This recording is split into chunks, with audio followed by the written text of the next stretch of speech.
자, 정화를 보겠습니다. 정은 만물지 정장. 정장이 뭐냐면 장년의 남자를 의미해요. 정장. 이 이제 정자가 곤물의 정이죠. 그러니까 우리가 갈퀴라고 그러나요? 갈퀴처럼 이렇게 뭔가 이렇게 긁어 모으는 거 있잖아요. 곤물에 그런 거를 의미하는 것 같아요. 정자가 그렇게 생겼죠. 그다음에 이제 근데 정장은 어쨌든 이 힘이 센 장년의 남자를 말한다. 그래서 정은 만물지 정장이라. 그래서 또 그러다 보니까 정장은 뭐 장년이기 때문에 가장 왕성할 때죠. 그래서 대성, 이게 이제 성할 성자죠. 대성 우정, 크게 성한다. 어디에서? 정에서 크게 뭐죠? 무성하다, 뭐 성장한다, 성하다, 가장 뭐 그런 의미죠. 그래서 이 정은 씩씩하고 왕성하다는 의미로 어린 싹이 끊임없이 자라서 성장하는 것을 가리킨다. 이런 모양이고요. 자, 모양 이 이제 갖고 설명할게요. 자, 자상 평면 징두 아니 정두형이라. 자, 자상 글자의 모습은 뭐뭐와 같다. 상 이러한 모습이다. 평면이고 평면은 평면에 그 뭐냐면 정두 정이 이제 못정자예요. 못정두. 그러니까 못대가리라고 그러죠. 못대가리 그 이렇게 못을 박으려면 위에 이렇게 망치로 때릴 때 그 위에 못대가리가 있잖아요. 그 못 대가리라고 하면 좀 이상한데 어쨌든 뭐라 그러지 못머리 그것도 좀 이상한데 아무튼 그 대가리 그쪽에 생김새같이 생겼죠. 근데 보통은 이제 동그랗게 생겼죠. 동그랗게 생겼는데 가끔 네모난 것도 있기는 하는데 보통은 동그랗게 생겼어요. 그런데 이 어쨌든 이 글자의 상의 모습은 뭐다? 평면이 못머리처럼 그러한 형태를 가지고 있다. 본이 시 정자 본래의 의미, 본래의 뜻은 뭐다? 뭐뭐이다. 중국어의 뭐뭐이다. 정자 뭐다? 이게 못의 아들이다. 머리 좀 이상하죠? 못의 아들이다. 일단 못 모양이다. 우리가 못정자 여기 있는 키포인트로 보시면 되겠죠? 자, 허신찬, 송서현, 증석, 설문회자 권 14하. 자, 요 모습은 하시 만물, 여름철의 만물이다. 여름철의 만물. 자, 여름철은 가장 왕성하고 무성할 때죠. 개, 정, 실, 상형. 자, 모두가 곤물의 실, 열매의 상 모습이다. 정실이 뭔가요? 곤물의 열매? 정실이라는 나무가 있나요?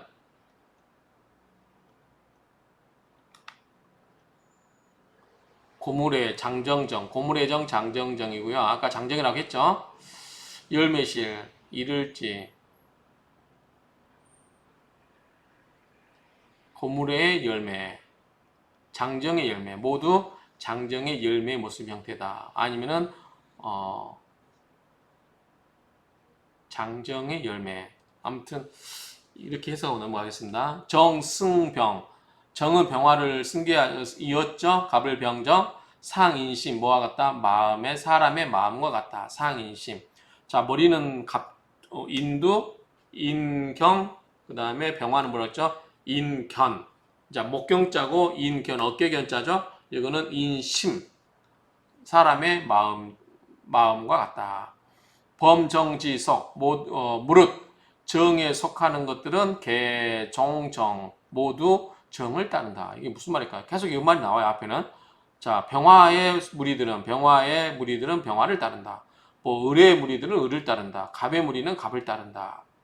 뭐 그런 이제 이런 속성을 가진 것은 그런 형을 따른다. 이렇게 해석하면 되겠죠? 이것도 계속 나오죠. 사마천찬 사기 권 25 율서 제3 자 정자 요거 해석할게요. 정이라고 하는 것은 말하는 것이다. 뭐다 만물지 정장야라 만물의 정장이다. 만물의 정장이다. 가장 씩씩한 것이다. 고왈정 그래서 가라사대 정이라고 하는 것이다. 방고찬 한서 방고가 찬한 한서 윤력지에 대성어정 정에서 가장 성하다. 앞에서 나왔었죠? 대성어정. 유이찬 성명 권일 석천 장정이라고 하는 것이다. 물체 물건의 몸체자죠.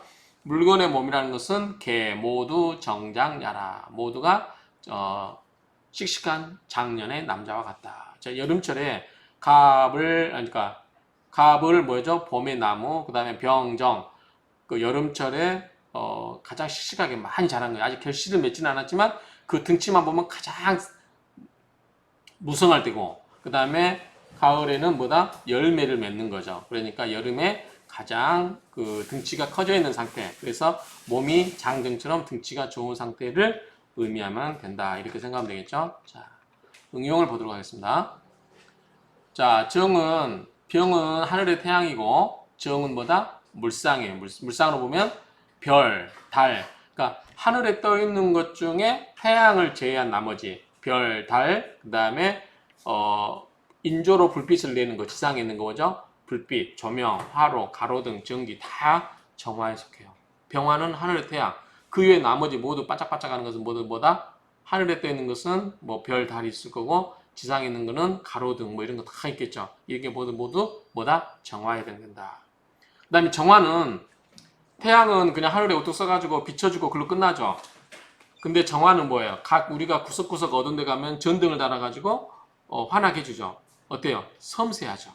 그리고 어떤 또 추운 공간에 있으면 따뜻해요. 하늘에서 병화는 햇빛을 붙여주면 그 부분은 따뜻하지만 또 그 음지가 생기면 거기에 또 차가울 수가 있잖아요. 근데 음지에 대해서 열을 가할 수 있는 건 뭐예요? 전열기구잖아요. 근데 그 전열기구는 뭐예요? 정화죠.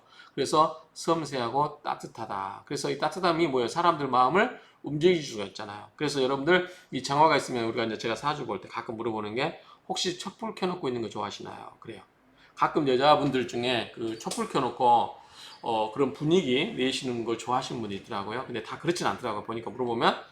그런데 이제 그러신 분도 가끔 있어요. 촛불 켜놓고 이렇게 좀 생각하고 명상하기 좋아하시는 분들 중에 정화일주가 있다. 병화는 그러고 있기 쉽지 않죠. 뜨거우니까 화나고 그러니까 나가서 뛰어놀고 싶지. 좀 약간 차분하게 뭔가 명상하면서 이렇게 할 수 있는 것은 정화가 더 강한 것 같아요. 그래서 이런 경우는 종교적 지도자라든가 상담가, 연구, 정신적인 안내, 특히 상담가, 연구, 정신적인 안내 이런 거, 약간 내 마음 공부 이런 거 하신 분 중에 정화가 있지 않을까 싶어요. 많이 한번 물어보셔요. 주변에 혹시 이 강의를 들으신 분 중에 내가 정화일주인데 혹시 내가 이런 거를 좋아하는 건지. 자, 화가 밝으면 어떻게 돼요? 너무 밝으면 나가고 싶겠죠? 이상적이고 자유로운 관대, 보호 본능, 낙천적 명랑, 쾌활 질서.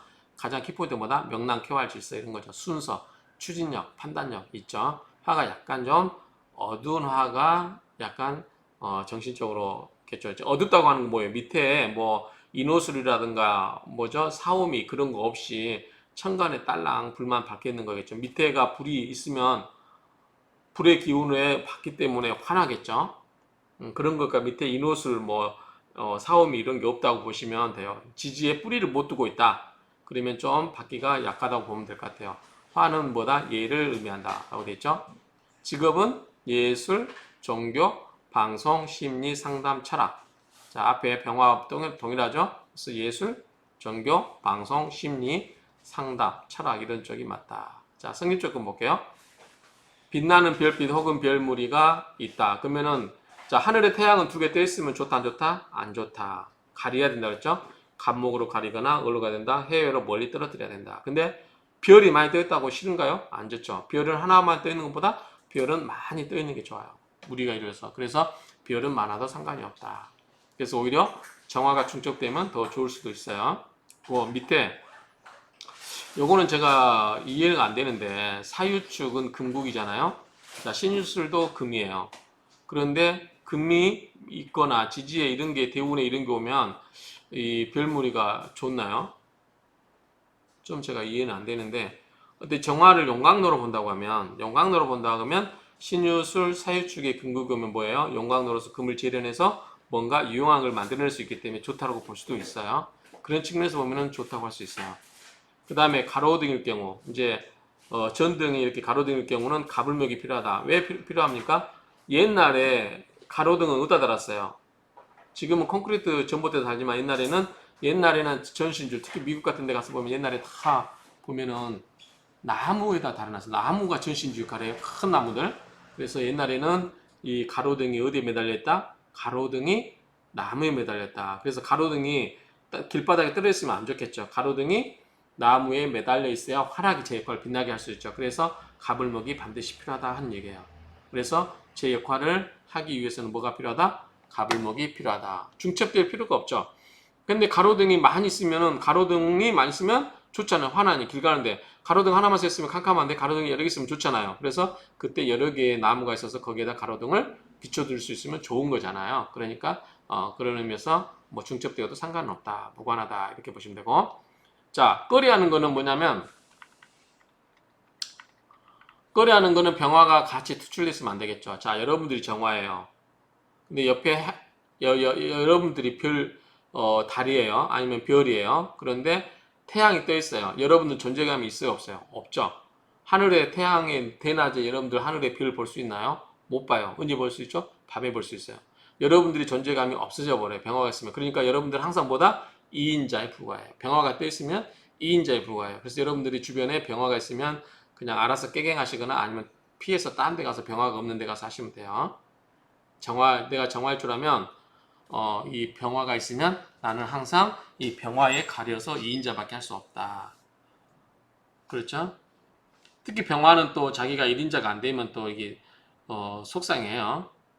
그러니까 그런 점에 보시고 영화 여기 보시면 병탈 정광이라고 그랬죠. 병은 이게 탈취한다고 말이죠. 탈취하다. 뭐다? 정화의 빛을 탈취한다.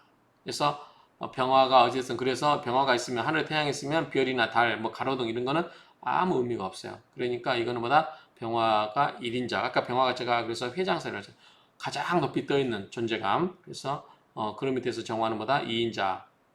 그래서 2인자밖에 노릇을 못한다. 그 다음에 자 사오미 밑에 뭐예요? 이거는 방합이죠? 방국이죠? 그래서 불로 들어와요. 자, 이노수는 뭐예요? 삼합이에요. 이노수는 뭐다? 불덩어리예요. 그래서 이런 게 오면은 정화한테는 좋겠죠. 왜냐하면 내가 힘을 받으니까. 그래서 이런 게 지지에 이런 게 오거나 대운에서 이런 대운으로 흘러가면 좋다. 이렇게 보시면 돼요.